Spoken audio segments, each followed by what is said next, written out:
KaraokeBooks. Jane Eyre, an autobiography. Written by Charlotte Brontë. Audiobook. Chapter 34. It was near Christmas by the time all was settled. The season of general holiday approached.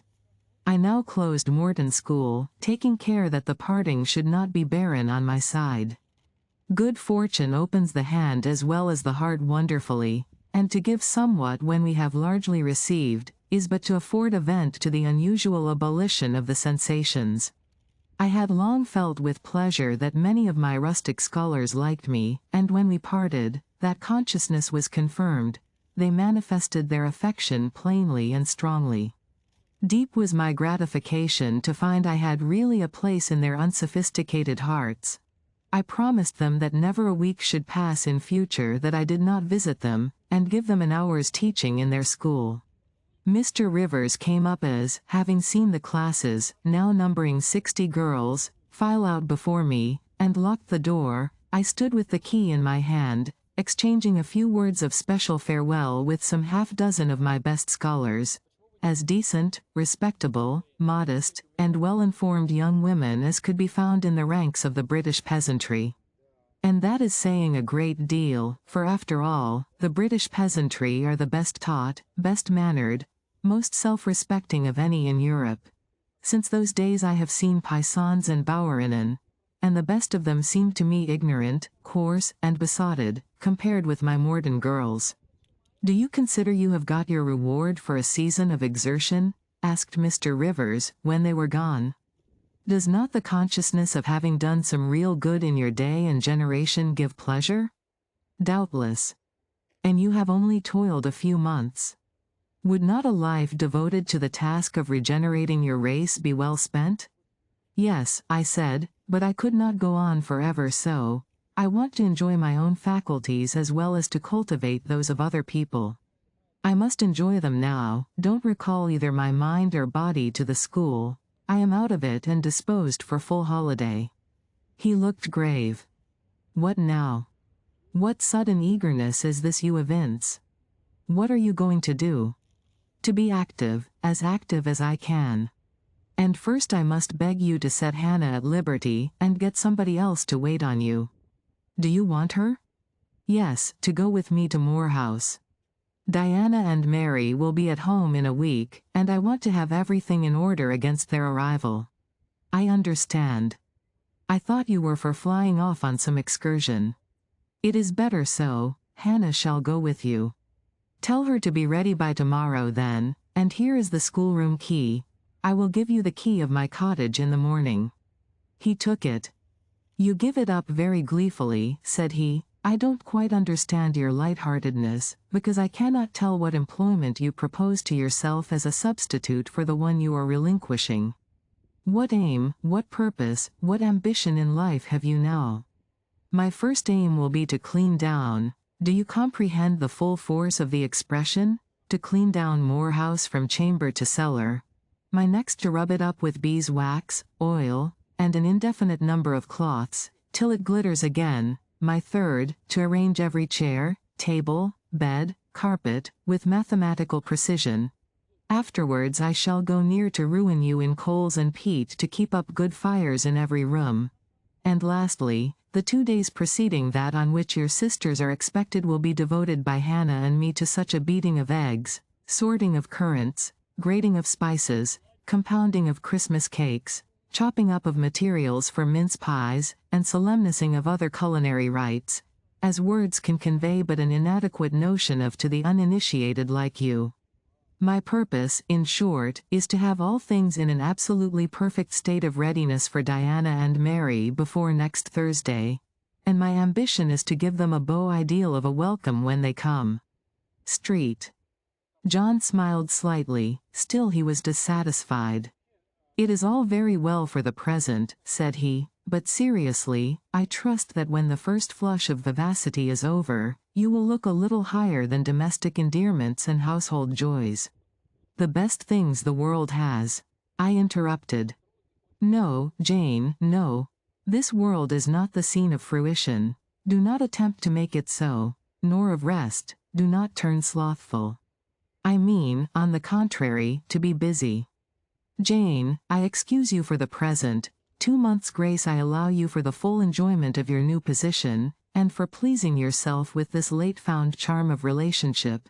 But then, I hope you will begin to look beyond Moor House and Morden, and sisterly society, and the selfish calm and sensual comfort of civilized affluence. I hope your energies will then once more trouble you with their strength. I looked at him with surprise. Street. John, I said, I think you are almost wicked to talk so. I am disposed to be as content as a queen, and you try to stir me up to restlessness. To what end?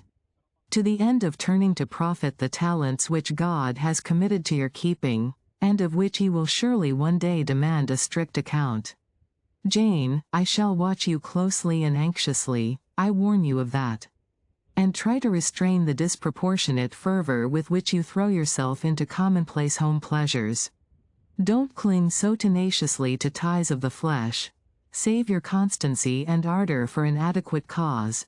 Forbear to waste them on trite transient objects. Do you hear, Jane? Yes, just as if you were speaking Greek. I feel I have adequate cause to be happy, and I will be happy. Goodbye. Happy at Moor House I was, and hard I worked, and so did Hannah. She was charmed to see how jovial I could be amidst the bustle of a house turned topsy-turvy, how I could brush, and dust, and clean, and cook.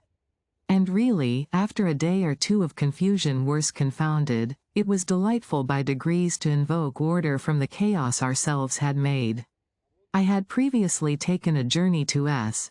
to purchase some new furniture, my cousins having given me carte blanche to effect what alterations I pleased, and a sum having been set aside for that purpose.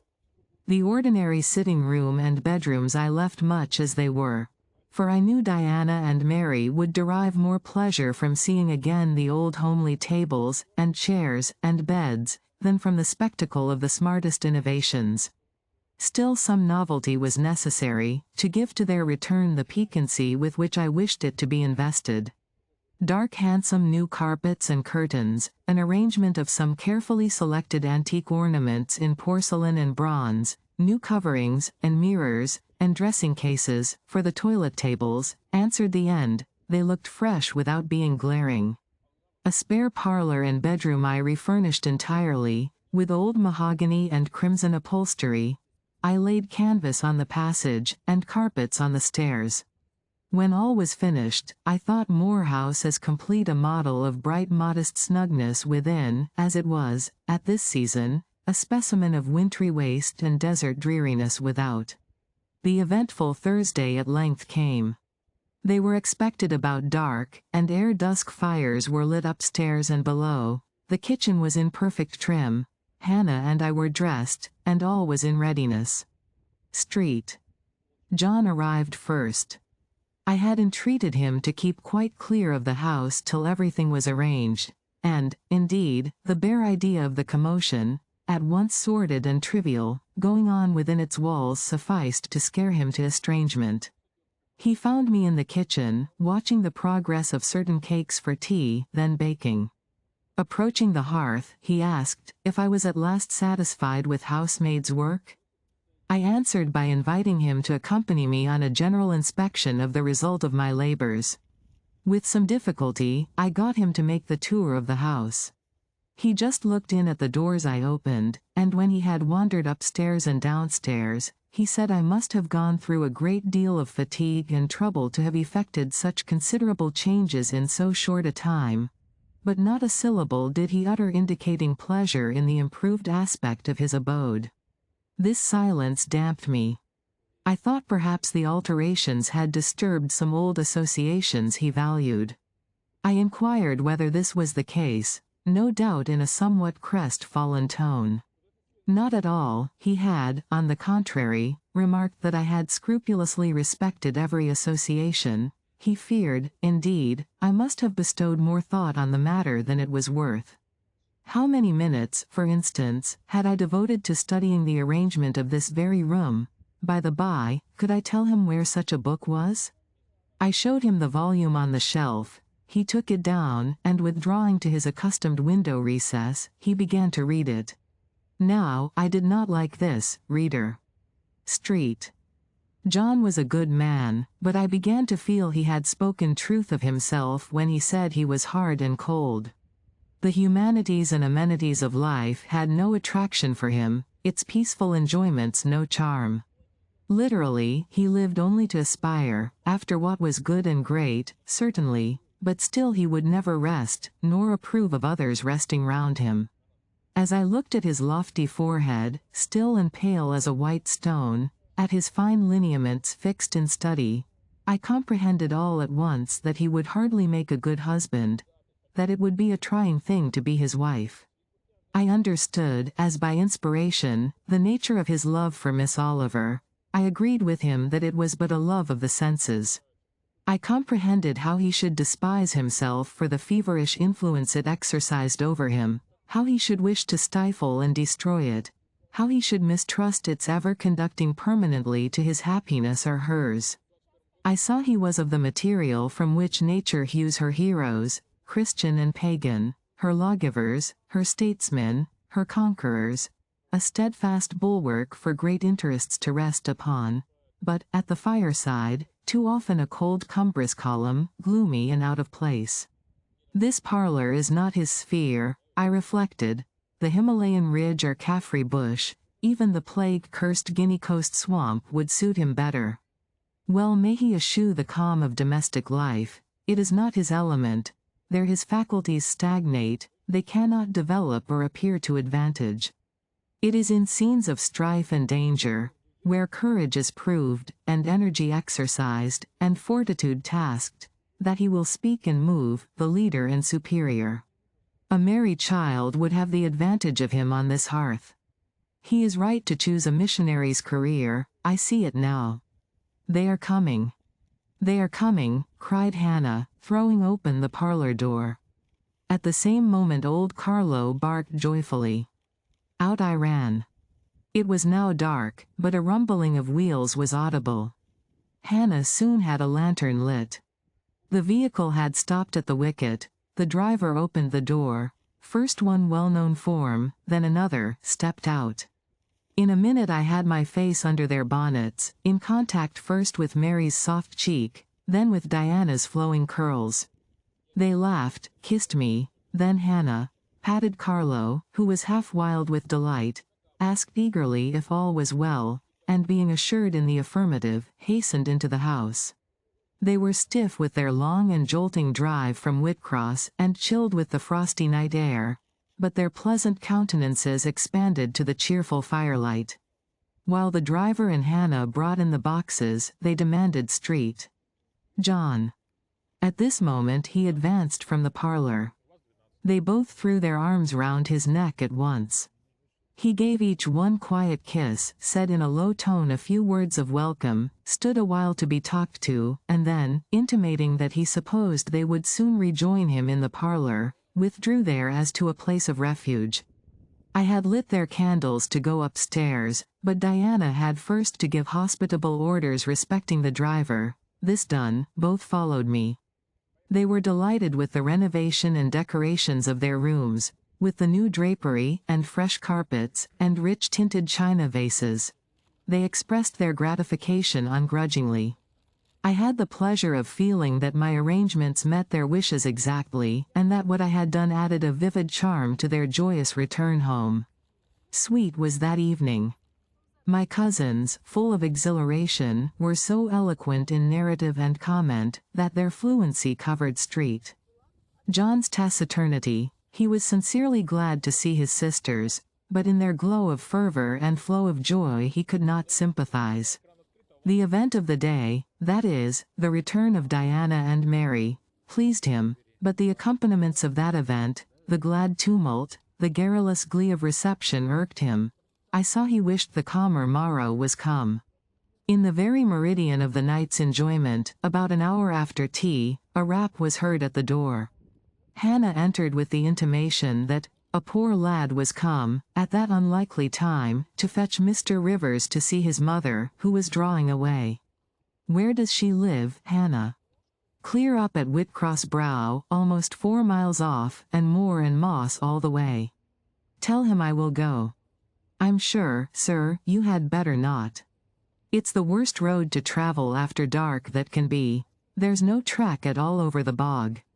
And then it is such a bitter night, the keenest wind you ever felt. You had better send word, sir, that you will be there in the morning. But he was already in the passage, putting on his cloak, and without one objection, one murmur, he departed. It was then 9 o'clock, he did not return till midnight. Starved and tired enough he was, but he looked happier than when he set out. He had performed an act of duty, made an exertion, felt his own strength to do and deny, and was on better terms with himself. I am afraid the whole of the ensuing week tried his patience. It was Christmas week. We took to no settled employment, but spent it in a sort of merry domestic dissipation. The air of the moors, the freedom of home, the dawn of prosperity, acted on Diana and Mary's spirits like some life-giving elixir. They were gay from morning till noon, and from noon till night. They could always talk, and their discourse, witty, pithy, original, had such charms for me, that I preferred listening to, and sharing in it, to doing anything else. Street. John did not rebuke our vivacity, but he escaped from it. He was seldom in the house, his parish was large, the population scattered, and he found daily business in visiting the sick and poor in its different districts. One morning at breakfast, Diana, after looking a little pensive for some minutes, asked him if his plans were yet unchanged. Unchanged and unchangeable, was the reply. And he proceeded to inform us that his departure from England was now definitively fixed for the ensuing year. "And Rosamond Oliver?" suggested Mary, the words seeming to escape her lips involuntarily, for no sooner had she uttered them, than she made a gesture as if wishing to recall them. Street. John had a book in his hand. It was his unsocial custom to read at meals. He closed it, and looked up. "Rosamond Oliver," said he, "is about to be married to Mr. Granby, one of the best connected and most estimable residents in S. Grandson and heir to Sir Frederick Granby. I had the intelligence from her father yesterday." His sisters looked at each other and at me. We all three looked at him. He was serene as glass. "The match must have been got up hastily," said Diana. "They cannot have known each other long." "But 2 months. They met in October at the county ball at S. But where there are no obstacles to a union, as in the present case, where the connection is in every point desirable, delays are unnecessary. They will be married as soon as S. place, which Sir Frederick gives up to them, can be refitted for their reception. The first time I found Street. John alone after this communication, I felt tempted to inquire if the event distressed him, but he seemed so little to need sympathy, that, so far from venturing to offer him more, I experienced some shame at the recollection of what I had already hazarded. Besides, I was out of practice in talking to him. His reserve was again frozen over, and my frankness was congealed beneath it. He had not kept his promise of treating me like his sisters. He continually made little chilling differences between us, which did not at all tend to the development of cordiality. In short, now that I was acknowledged his kinswoman, and lived under the same roof with him, I felt the distance between us to be far greater than when he had known me only as the village schoolmistress. When I remembered how far I had once been admitted to his confidence, I could hardly comprehend his present frigidity. Such being the case, I felt not a little surprised when he raised his head suddenly from the desk over which he was stooping, and said, "You see, Jane, the battle is fought and the victory won." Startled at being thus addressed, I did not immediately reply. After a moment's hesitation I answered, "But are you sure you are not in the position of those conquerors whose triumphs have cost them too dear? Would not such another ruin you?" "I think not, and if I were, it does not much signify. I shall never be called upon to contend for such another. The event of the conflict is decisive. My way is now clear. I thank God for it." So saying, he returned to his papers and his silence. as our mutual happiness, i.e., Diana's, Mary's, and mine, settled into a quieter character, and we resumed our usual habits and regular studies, Street. John stayed more at home. He sat with us in the same room, sometimes for hours together. While Mary drew, Diana pursued a course of encyclopedic reading she had, to my awe and amazement, undertaken, and I fagged away at German. He pondered a mystic lore of his own, that of some Eastern tongue, the acquisition of which he thought necessary to his plans. Thus engaged, he appeared, sitting in his own recess, quiet and absorbed enough. But that blue eye of his had a habit of leaving the outlandish-looking grammar, and wandering over, and sometimes fixing upon us, his fellow students, with a curious intensity of observation. If caught, it would be instantly withdrawn, yet ever and anon, it returned searchingly to our table. I wondered what it meant. I wondered, too, at the punctual satisfaction he never failed to exhibit on an occasion that seemed to me of small moment, namely, my weekly visit to Morton School. And still more was I puzzled when, if the day was unfavorable, if there was snow, or rain, or high wind, and his sisters urged me not to go, he would invariably make light of their solicitude, and encourage me to accomplish the task without regard to the elements. "Jane is not such a weakling as you would make her," he would say. "She can bear a mountain blast, or a shower, or a few flakes of snow, as well as any of us. Her constitution is both sound and elastic, better calculated to endure variations of climate than many more robust." And when I returned, sometimes a good deal tired, and not a little weather-beaten, I never dared complain, because I saw that to murmur would be to vex him. On all occasions fortitude pleased him, the reverse was a special annoyance. One afternoon, however, I got leave to stay at home, because I really had a cold. His sisters were gone to Morton in my stead. I sat reading Schiller, he, deciphering his crabbed Oriental scrolls. As I exchanged a translation for an exercise, I happened to look his way. There I found myself under the influence of the ever-watchful blue eye. How long it had been searching me through, and over, I cannot tell. So keen was it, and yet so cold, I felt for the moment superstitious, as if I were sitting in the room with something uncanny. "Jane, what are you doing?" "Learning German." "I want you to give up German and learn Hindostani." "You are not in earnest?" "In such earnest that I must have it so, and I will tell you why." He then went on to explain that Hindostani was the language he was himself at present studying, that, as he advanced, he was apt to forget the commencement, that it would assist him greatly to have a pupil with whom he might again and again go over the elements, and so fix them thoroughly in his mind, that his choice had hovered for some time between me and his sisters, but that he had fixed on me because he saw I could sit at a task the longest of the three. Would I do him this favor? I should not, perhaps, have to make the sacrifice long, as it wanted now barely 3 months to his departure. Street. John was not a man to be lightly refused. You felt that every impression made on him, either for pain or pleasure, was deep-graved and permanent. I consented. When Diana and Mary returned, the former found her scholar transferred from her to her brother. She laughed, and both she and Mary agreed that Street. John should never have persuaded them to such a step. He answered quietly, "I know it." I found him a very patient, very forbearing, and yet an exacting master. He expected me to do a great deal, and when I fulfilled his expectations, he, in his own way, fully testified his approbation. By degrees, he acquired a certain influence over me that took away my liberty of mind. His praise and notice were more restraining than his indifference. I could no longer talk or laugh freely when he was by, because a tiresomely importunate instinct reminded me that vivacity, at least in me, was distasteful to him. I was so fully aware that only serious moods and occupations were acceptable, that in his presence every effort to sustain or follow any other became vain. I fell under a freezing spell.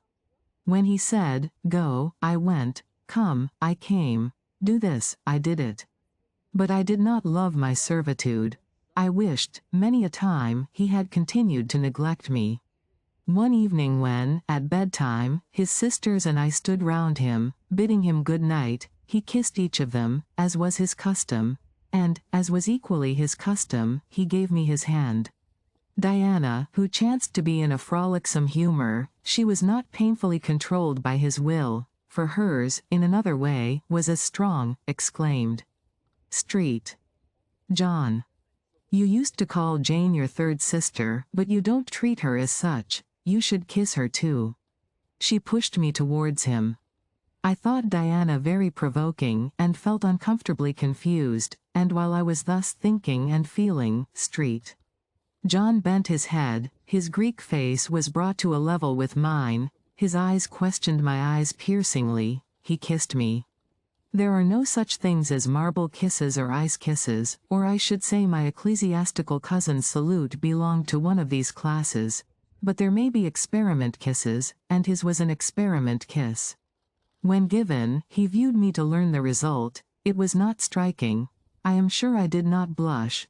Perhaps I might have turned a little pale, for I felt as if this kiss were a seal affixed to my fetters. He never omitted the ceremony afterwards, and the gravity and quiescence with which I underwent it, seemed to invest it for him with a certain charm.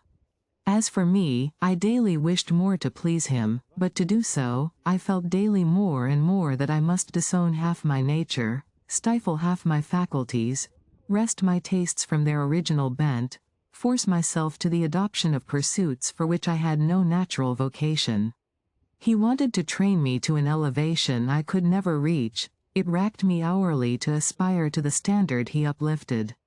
The thing was as impossible as to mold my irregular features to his correct and classic pattern, to give to my changeable green eyes the sea-blue tint and solemn luster of his own. Not his ascendancy alone, however, held me in thrall at present. Of late it had been easy enough for me to look sad. A cankering evil sat at my heart and drained my happiness at its source, the evil of suspense. Perhaps you think I had forgotten Mr. Rochester, reader, amidst these changes of place and fortune. Not for a moment. His idea was still with me, because it was not a vapor sunshine could disperse, nor a sand-traced effigy storms could wash away. It was a name graven on a tablet, fated to last as long as the marble it inscribed.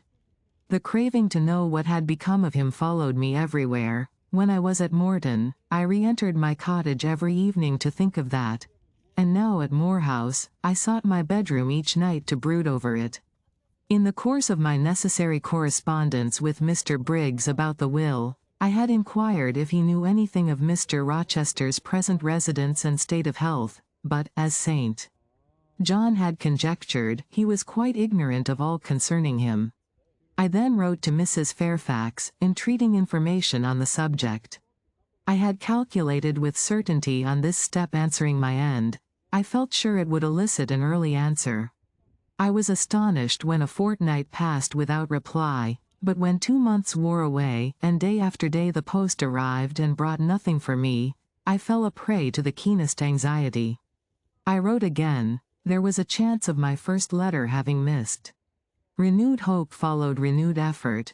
It shone like the former for some weeks, then, like it, it faded, flickered. Not a line, not a word reached me.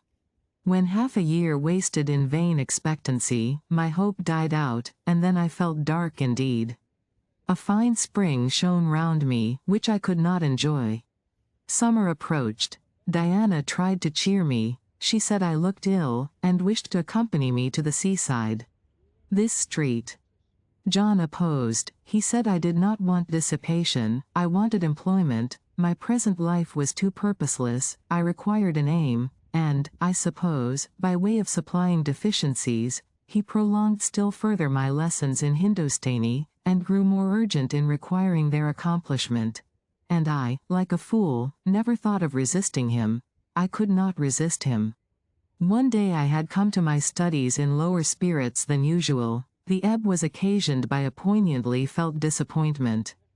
Hannah had told me in the morning there was a letter for me, and when I went down to take it, almost certain that the long-looked-for tidings were vouchsafed me at last, I found only an unimportant note from Mr. Briggs on business. The bitter check had wrung from me some tears, and now, as I sat poring over the crabbed characters and flourishing tropes of an Indian scribe, my eyes filled again. Street. John called me to his side to read. In attempting to do this my voice failed me. Words were lost in sobs. He and I were the only occupants of the parlor. Diana was practicing her music in the drawing-room. Mary was gardening. It was a very fine May day, clear, sunny, and breezy. My companion expressed no surprise at this emotion, nor did he question me as to its cause. He only said, "We will wait a few minutes, Jane, till you are more composed." And while I smothered the paroxysm with all haste, he sat calm and patient, leaning on his desk, and looking like a physician watching with the eye of science an expected and fully understood crisis in a patient's malady. Having stifled my sobs, wiped my eyes, and muttered something about not being very well that morning, I resumed my task, and succeeded in completing it. Street. John put away my books and locked his desk, and said, "Now, Jane, you shall take a walk, and with me. I will call Diana and Mary. No, I want only one companion this morning, and that must be you. Put on your things, go out by the kitchen door. Take the road towards the head of Marsh Glen. I will join you in a moment. I know no medium. I never in my life have known any medium in my dealings with positive, hard characters, antagonistic to my own, between absolute submission and determined revolt. I have always faithfully observed the one, up to the very moment of bursting, sometimes with volcanic vehemence, into the other, and as neither present circumstances warranted, nor my present mood inclined me to mutiny, I observed careful obedience to St. John's directions, and in 10 minutes I was treading the wild track of the glen, side by side with him. The breeze was from the west. It came over the hills, sweet with scents of heath and rush. The sky was of stainless blue. The stream descending the ravine, swelled with past spring rains, poured along plentiful and clear, catching golden gleams from the sun, and sapphire tints from the firmament. As we advanced and left the track, we trod a soft turf, mossy fine and emerald green, minutely enameled with a tiny white flower, and spangled with a star-like yellow blossom.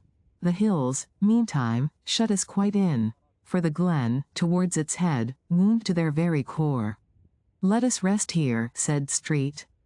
John, as we reached the first stragglers of a battalion of rocks, guarding a sort of pass, beyond which the beck rushed down a waterfall, and where, still a little farther, the mountain shook off turf and flower, had only heath for raiment and crag for gem, where it exaggerated the wild to the savage, and exchanged the fresh for the frowning, where it guarded the forlorn hope of solitude, and a last refuge for silence. I took a seat. Street. John stood near me. He looked up the pass and down the hollow, his glance wandered away with the stream, and returned to traverse the unclouded heaven which colored it. He removed his hat, let the breeze stir his hair and kiss his brow. He seemed in communion with the genius of the haunt. With his eye he bade farewell to something. "And I shall see it again," he said aloud, "in dreams when I sleep by the Ganges, and again in a more remote hour, when another slumber overcomes me, on the shore of a darker stream." Strange words of a strange love. An austere patriot's passion for his fatherland. He sat down. For half an hour we never spoke, neither he to me nor I to him. That interval passed, he recommenced. "Jane, I go in 6 weeks. I have taken my berth in an East Indiaman which sails on the 20th of June. God will protect you, for you have undertaken his work," I answered. "Yes," said he, "there is my glory and joy. I am the servant of an infallible master. I am not going out under human guidance, subject to the defective laws and erring control of my feeble fellow worms. My king, my lawgiver, my captain, is the all-perfect. It seems strange to me that all round me do not burn to enlist under the same banner, to join in the same enterprise. All have not your powers, and it would be folly for the feeble to wish to march with the strong. I do not speak to the feeble, or think of them. I address only such as are worthy of the work, and competent to accomplish it. Those are few in number, and difficult to discover. You say truly, but when found, it is right to stir them up, to urge and exhort them to the effort, to show them what their gifts are, and why they were given, to speak heaven's message in their ear, to offer them, direct from God, a place in the ranks of His chosen. If they are really qualified for the task, will not their own hearts be the first to inform them of it? I felt as if an awful charm was framing round and gathering over me.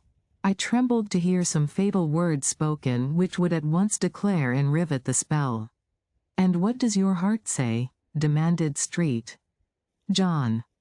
"My heart is mute, my heart is mute," I answered, struck and thrilled.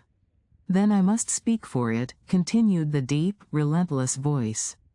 "Jane, come with me to India. Come as my helpmeet and fellow laborer." The glen and sky spun round, the hills heaved. It was as if I had heard a summons from heaven, as if a visionary messenger, like him of Macedonia, had announced, "Come over and help us." But I was no apostle, I could not behold the herald, I could not receive his call. "Oh, Street." "John," I cried, "have some mercy." I appealed to one who, in the discharge of what he believed his duty, knew neither mercy nor remorse.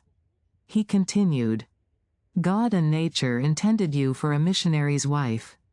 It is not personal, but mental endowments they have given you. You are formed for labor, not for love. A missionary's wife you shall be. You shall be mine. I claim you, not for my pleasure, but for my sovereign's service. I am not fit for it, I have no vocation," I said. He had calculated on these first objections, he was not irritated by them.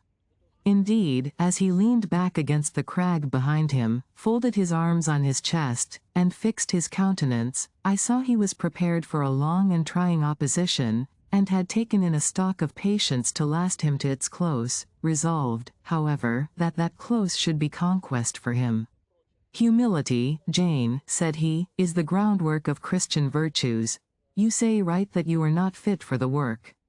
Who is fit for it? Or who, that ever was truly called, believed himself worthy of the summons? I, for instance, am but dust and ashes. With St. Paul, I acknowledge myself the chiefest of sinners, but I do not suffer this sense of my personal vileness to daunt me. I know my leader, that he is just as well as mighty, and while he has chosen a feeble instrument to perform a great task, he will, from the boundless stores of his providence, supply the inadequacy of the means to the end. Think like me, Jane, trust like me. It is the rock of ages I ask you to lean on. Do not doubt but it will bear the weight of your human weakness. I do not understand a missionary life. I have never studied missionary labors. There I, humble as I am, can give you the aid you want. I can set you your task from hour to hour, stand by you always, help you from moment to moment. This I could do in the beginning. Soon, for I know your powers, you would be as strong and apt as myself, and would not require my help. But my powers, where are they for this undertaking? I do not feel them. Nothing speaks or stirs in me while you talk. I am sensible of no light kindling, no life quickening, no voice counseling or cheering. Oh, I wish I could make you see how much my mind is at this moment like a rayless dungeon, with one shrinking fear fettered in its depths. The fear of being persuaded by you to attempt what I cannot accomplish. I have an answer for you, hear it. I have watched you ever since we first met. I have made you my study for 10 months. I have proved you in that time by sundry tests, and what have I seen and elicited? In the village school I found you could perform well, punctually, uprightly, labor uncongenial to your habits and inclinations. I saw you could perform it with capacity and tact. You could win while you controlled. In the calm with which you learnt you had become suddenly rich, I read a mind clear of the vice of Demas. Lucre had no undue power over you. In the resolute readiness with which you cut your wealth into 4 shares, keeping but one to yourself, and relinquishing the 3 others to the claim of abstract justice, I recognized a soul that reveled in the flame and excitement of sacrifice. In the tractability with which, at my wish, you forsook a study in which you were interested, and adopted another because it interested me, in the untiring assiduity with which you have since persevered in it, in the unflagging energy and unshaken temper with which you have met its difficulties, I acknowledge the complement of the qualities I seek. Jane, you are docile, diligent, disinterested, faithful, constant, and courageous, very gentle, and very heroic.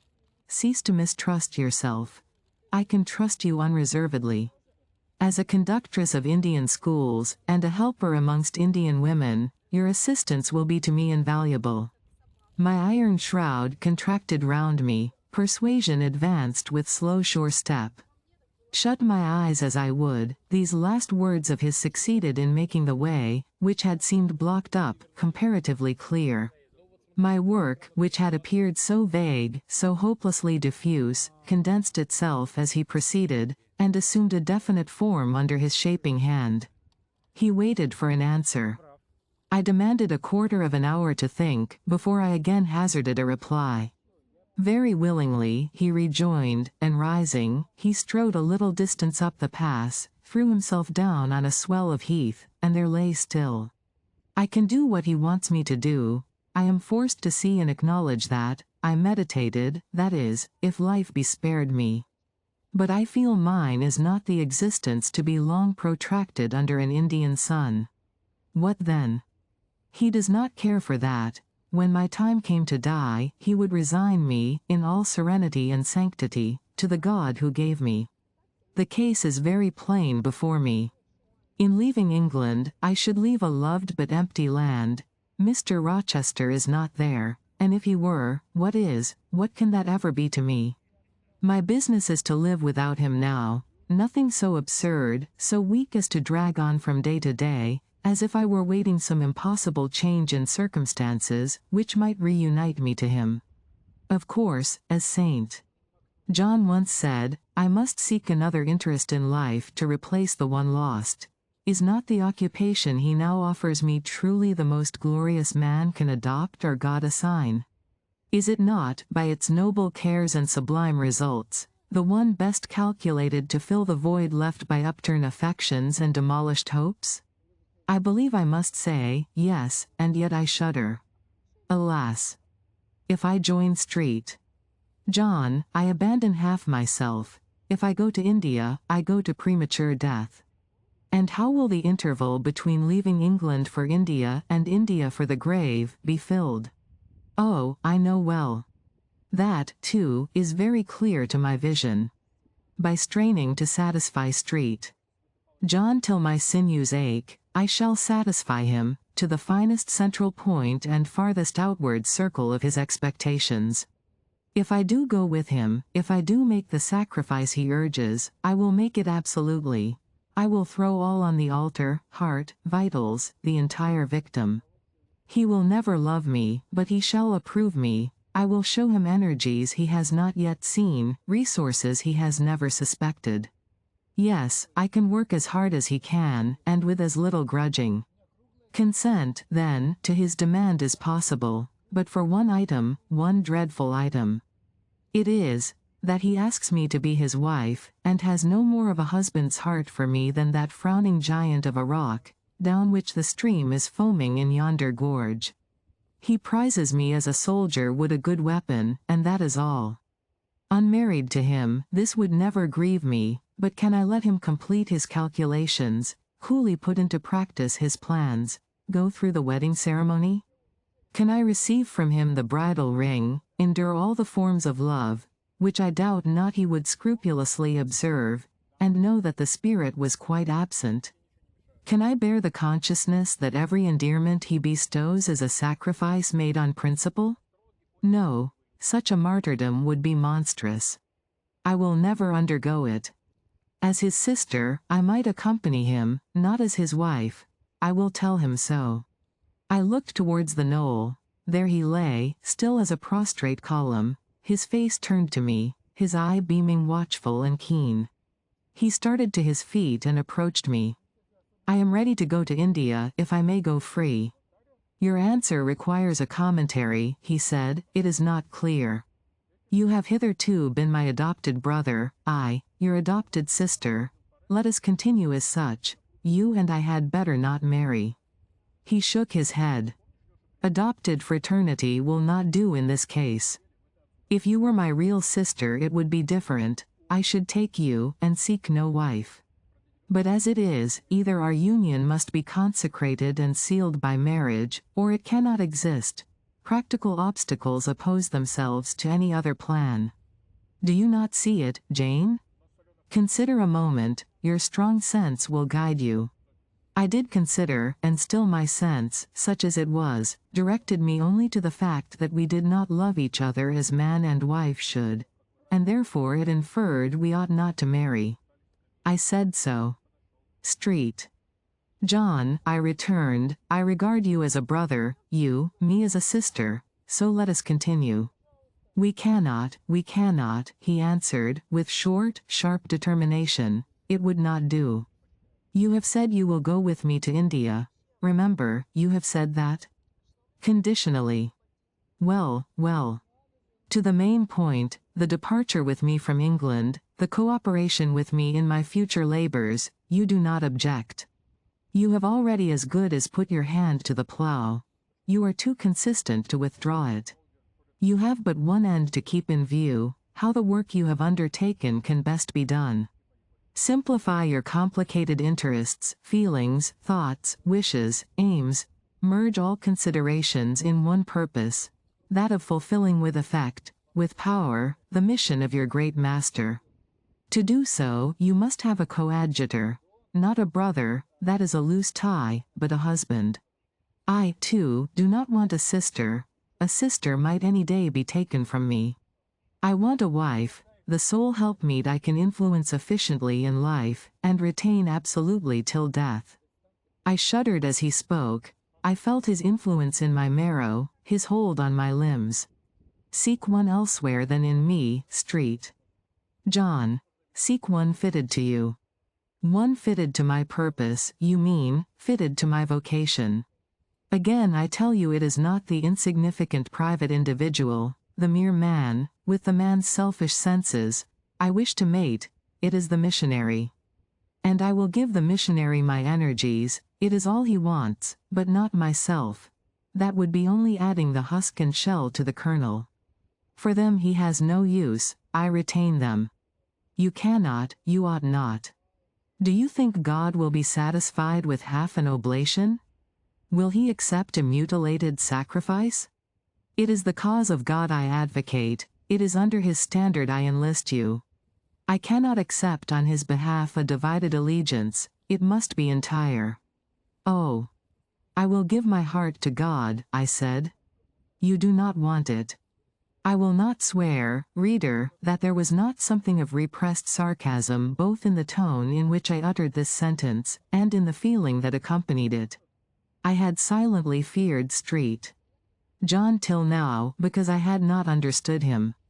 He had held me in awe because he had held me in doubt. How much of him was saint, how much mortal, I could not heretofore tell. But revelations were being made in this conference. The analysis of his nature was proceeding before my eyes. I saw his fallibilities, I comprehended them. I understood that, sitting there where I did, on the bank of heath, and with that handsome form before me, I sat at the feet of a man, erring as I. The veil fell from his hardness and despotism. Having felt in him the presence of these qualities, I felt his imperfection and took courage. I was with an equal, one with whom I might argue, one whom, if I saw good, I might resist. He was silent after I had uttered the last sentence, and I presently risked an upward glance at his countenance. His eye, bent on me, expressed at once stern surprise and keen inquiry. Is she sarcastic, and sarcastic to me, it seemed to say. What does this signify? Do not let us forget that this is a solemn matter, he said ere long, one of which we may neither think nor talk lightly without sin. I trust, Jane, you are in earnest when you say you will serve your heart to God. It is all I want. Once wrench your heart from man, and fix it on your Maker. The advancement of that Maker's spiritual kingdom on earth will be your chief delight and endeavor. You will be ready to do at once whatever furthers that end. You will see what impetus would be given to your efforts and mine by our physical and mental union in marriage, the only union that gives a character of permanent conformity to the destinies and designs of human beings, and, passing over all minor caprices, all trivial difficulties and delicacies of feeling, all scruple about the degree, kind, strength or tenderness of mere personal inclination, you will hasten to enter into that union at once. Shall I? I said briefly, and I looked at his features, beautiful in their harmony, but strangely formidable in their still severity, at his brow, commanding but not open, at his eyes, bright and deep and searching, but never soft, at his tall imposing figure, and fancied myself in idea his wife. Oh! It would never do. As his curate, his comrade, all would be right. I would cross oceans with him in that capacity, toil under eastern suns, in Asian deserts with him in that office, admire and emulate his courage and devotion and vigor, accommodate quietly to his masterhood, smile undisturbed at his ineradicable ambition, discriminate the Christian from the man, profoundly esteem the one, and freely forgive the other. I should suffer often, no doubt, attached to him only in this capacity. My body would be under rather a stringent yoke, but my heart and mind would be free. I should still have my unblighted self to turn to, my natural unenslaved feelings with which to communicate in moments of loneliness. There would be recesses in my mind which would be only mine, to which he never came, and sentiments growing there fresh and sheltered which his austerity could never blight, nor his measured warrior march trample down. But as his wife, at his side always, and always restrained, and always checked, forced to keep the fire of my nature continually low, to compel it to burn inwardly and never utter a cry, though the imprisoned flame consumed vital after vital, this would be unendurable. Street. John, I exclaimed when I had got so far in my meditation. Well, he answered icily. I repeat, I freely consent to go with you as your fellow missionary, but not as your wife. I cannot marry you and become part of you. A part of me you must become, he answered steadily, otherwise the whole bargain is void. How can I, a man not yet 30, take out with me to India a girl of 19, unless she be married to me? How can we be forever together, sometimes in solitudes, sometimes amidst savage tribes, and unwed? Very well, I said shortly, under the circumstances, quite as well as if I were either your real sister, or a man and a clergyman like yourself. It is known that you are not my sister. I cannot introduce you as such. To attempt it would be to fasten injurious suspicions on us both. And for the rest, though you have a man's vigorous brain, you have a woman's heart and, it would not do. It would do, I affirmed with some disdain, perfectly well. I have a woman's heart, but not where you are concerned. For you I have only a comrade's constancy, a fellow soldier's frankness, fidelity, fraternity, if you like, a neophyte's respect and submission to his hierophant. Nothing more, don't fear. It is what I want, he said, speaking to himself, it is just what I want. And there are obstacles in the way, they must be hewn down. Jane, you would not repent marrying me. Be certain of that, we must be married. I repeat it. There is no other way, and undoubtedly enough of love would follow upon marriage to render the union right even in your eyes. I scorn your idea of love, I could not help saying, as I rose up and stood before him, leaning my back against the rock. I scorn the counterfeit sentiment you offer, yes, Street. John, and I scorn you when you offer it. He looked at me fixedly, compressing his well-cut lips while he did so. Whether he was incensed or surprised, or what, it was not easy to tell. he could command his countenance thoroughly. "I scarcely expected to hear that expression from you," he said. "I think I have done and uttered nothing to deserve scorn." I was touched by his gentle tone, and overawed by his high, calm mien. "Forgive me the words, Street. John, but it is your own fault that I have been roused to speak so unguardedly. You have introduced a topic on which our natures are at variance, a topic we should never discuss. The very name of love is an apple of discord between us. If the reality were required, what should we do? How should we feel? My dear cousin, abandon your scheme of marriage, forget it." "No," said he, "it is a long-cherished scheme, and the only one which can secure my great end, but I shall urge you no further at present. Tomorrow, I leave home for Cambridge. I have many friends there to whom I should wish to say farewell.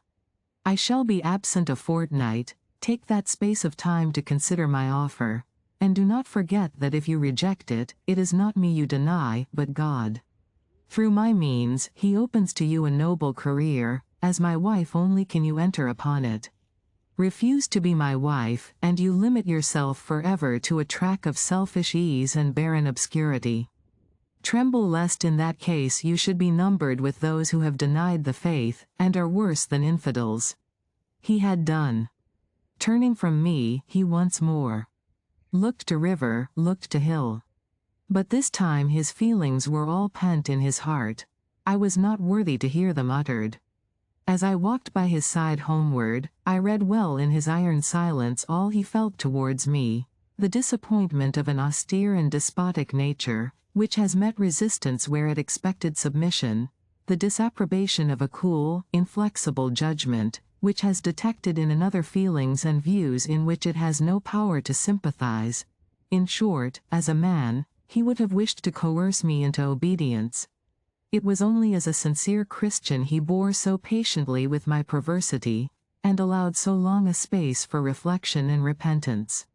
That night, after he had kissed his sisters, he thought proper to forget even to shake hands with me, but left the room in silence. I, who, though I had no love, had much friendship for him, was hurt by the marked omission, so much hurt that tears started to my eyes. "I see you and Saint John have been quarrelling, Jane," said Diana, "during your walk on the moor. But go after him, he is now lingering in the passage expecting you, he will make it up." I have not much pride under such circumstances.